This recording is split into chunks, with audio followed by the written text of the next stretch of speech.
Hello friends, मैं संजय गुप्ता आप सभी का स्वागत करता हूं आज की रीट की क्लास में। और एक संशोधन रीट की विज्ञप्ति में किया गया है और इसमें काफ़ी कुछ परिवर्तन है, उनको अच्छे से हम समझ लेते हैं। रीट में 2017 में सभी वर्गों के लिए न्यूनतम अंक 60% निर्धारित थे और अब इसमें संशोधन किया गया है। और जो लेटेस्ट है इसमें उस तालिका को अपन देख लेते हैं, समझ लेते हैं कि उसमें क्या फेरबदल किए गए हैं।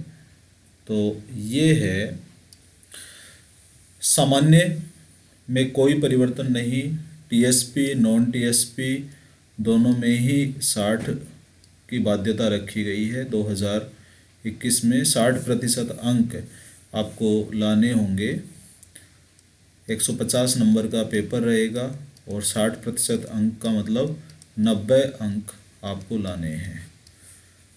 उसके बाद में एसटी के लिए नॉन टीएसपी में जहां कोई छूट नहीं थी वहां अब 36 पासिंग मार्क है। और 2021 में 55 पासिंग मार्क नॉन टीएसपी के लिए और टीएसपी के लिए 36। पहले केवल टीएसपी में छूट थी, अब नॉन टीएसपी में भी छूट दे दी है और टीएसपी में जो छूट है वो तो है ही। इसके अलावा एससी, ओबीसी, एमबीसी और ईडब्ल्यूएस इसी वैकेंसी में पहली बार आया है। इनके लिए 55% न्यूनतम पास मार्क है। उसके बाद में समस्त श्रेणी की विधवा, परित्यक्ता महिलाएं, भूतपूर्व सैनिक, इनको 10% की छूट दी हुई है। 50% इनके लिए पासिंग मार्क होगा। इसके बाद में दिव्यांग श्रेणी में 20% की छूट दी गई है, यानी इनके लिए जो पासिंग मार्क है वो है 40 अंक। और शहरिया जनजाति के व्यक्तियों के लिए 36, पहले कोई छूट नहीं थी, 60 था और अब 36 कर दिया है। इसके बाद में रीट लेवल 2 में राष्ट्रीय अध्यापक शिक्षा परिषद यानी कि एनसीटीई की अधिसूचना के अनुसार कम से कम 50% अंक सहित स्नातक या स्नातकोत्तर, यानी आपके या तो स्नातक में 50% अंक होने चाहिए या पीजी के अंदर आपके 50% अंक होने चाहिए, क्योंकि बहुत सारे विद्यार्थी ऐसे हैं जिनके स्नातक में नहीं है 50% अंक लेकिन पीजी में है, वो इसमें शामिल हो सकते हैं। साथ में बीएड चाहिए उनको।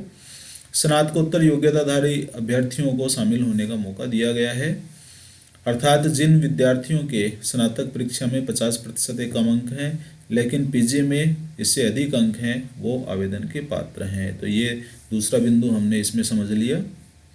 इसके बाद में रीट 2017 में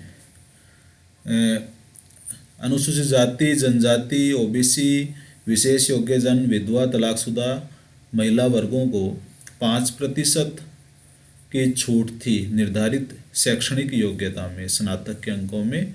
रीट 2021 में इसी वर्ग में एमबीसी को शामिल कर लिया है और ईडब्ल्यूएस को भी।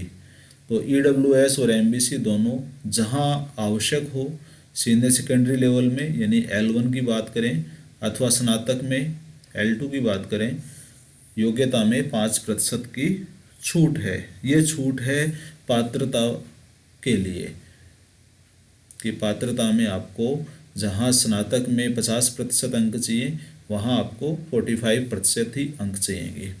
एक महत्वपूर्ण परिवर्तन ये किया गया है कि कॉमर्स के विद्यार्थियों को L2 में शामिल कर लिया गया है सामाजिक अध्ययन के लिए, और कुछ कॉमर्स के टॉपिक भी सिलेबस में शामिल किए गए हैं। इसके बाद में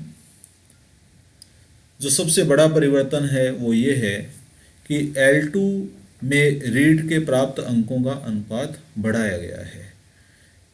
L2 के अंदर पहले 70% अंक भार था रीट के अंकों का और एकेडमिक भार था 30% भर्ती के लिए।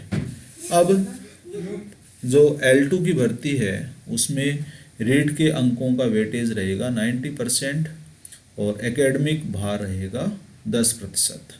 जैसे रीट में आपने यदि 120 अंक प्राप्त किए हैं 150 में से, इसका प्रतिशत निकाल लिया जाएगा और ये प्रतिशत हो जाएगा 80%। तो आपने 80% अंक प्राप्त किए हैं।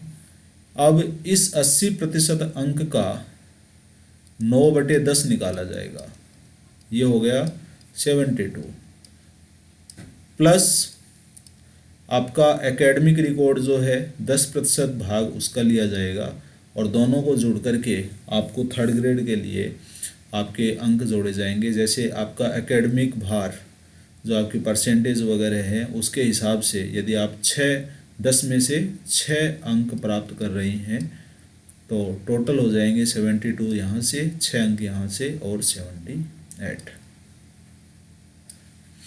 क्योंकि एकेडमिक रिकॉर्ड के अंदर आपकी कॉलेज की जो डिग्री है उसमें आपके कितने परसेंट हैं वो काउंट होंगे। तो यदि आपके बीए के अंदर आपके 53% हैं तो यहाँ से आपके 5 अंक काउंट किए जाएंगे और 5 अंक और 72 दोनों मिलके 77 हो जाएंगे। पाठ्यक्रम में संशोधन ये अलग से बिंदु हम लेंगे। योग्यताधारियों को L1 में शामिल नहीं किया गया है, इस पे अभी विवाद चल रहा है। इसके बाद में परीक्षा शुल्क की बात है। यदि केवल एक फॉर्म लगाएंगे तो 550, यदि दोनों फॉर्म लगाएंगे तो 750। उसके बाद में डेट्स हैं। अंतिम तिथि दोनों परीक्षाओं के लिए निश्चित कर दी गई है कि आवेदन पत्र भरने की अंतिम तिथि 8 फरवरी है, तो इसको अपने को ध्यान में रखना है। और ये डेट्स आप देख सकते हैं। परीक्षा का जो समय है वो निश्चित कर दिया गया है 25 अप्रैल 2021। समय वगैरह सुबह 10:30 से लेकर के 12:30 तक L1 की एग्ज़ाम होगी और 2:30 से लेकर के 5 बजे तक L2 की एग्ज़ाम होगी। तो ये सकारात्मक परिवर्तन किए गए हैं।